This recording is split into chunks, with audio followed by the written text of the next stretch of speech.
यह सवाई नाला कैंप के पास में पहुंचती है तो आगे लगा इम्पैक्ट सेंसर किसी भी चीज से टकराएगा तो यह एक्टिवेट होगा और पीछे लगे वार हेड में एक छोटा एक्सप्लोजन करवाता है। इस छोटे एक्सप्लोजन से पूरा एक्सप्लोजिव मटेरियल एक्टिवेट हो जाएगा और केज के अंदर जबरदस्त हाई प्रेशर और टेम्परेचर पर गैसेस जनरेट होने लगेगी। तो जब यह केज अंदर की हाई प्रेशर और टेम्परेचर को सहन नहीं कर पाएगा तो एक जबरदस्त एक्सप्लोजन होता है।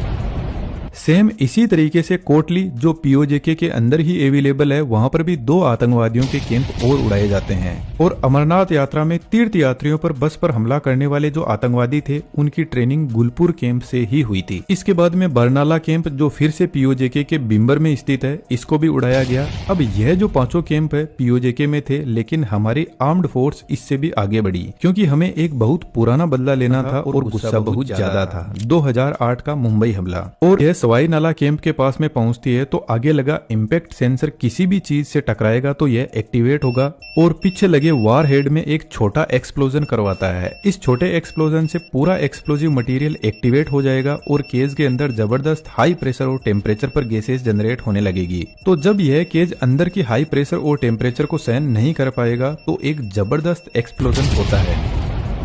सेम इसी तरीके से कोटली जो पीओजेके के अंदर ही अवेलेबल है, वहां पर भी 2 आतंकवादियों के कैंप और उड़ाए जाते हैं। और अमरनाथ यात्रा में तीर्थ यात्रियों पर बस पर हमला करने वाले जो आतंकवादी थे उनकी ट्रेनिंग गुलपुर कैंप से ही हुई थी। इसके बाद में बरनाला कैंप जो फिर से पीओजेके के बिम्बर में स्थित है, इसको भी उड़ाया गया। अब यह जो 5 कैंप है पीओजेके में थे, लेकिन हमारी आर्म्ड फोर्स इससे भी आगे बढ़ी क्योंकि हमें एक बहुत पुराना बदला लेना था और गुस्सा बहुत ज्यादा था। 2008 का मुंबई हमला। और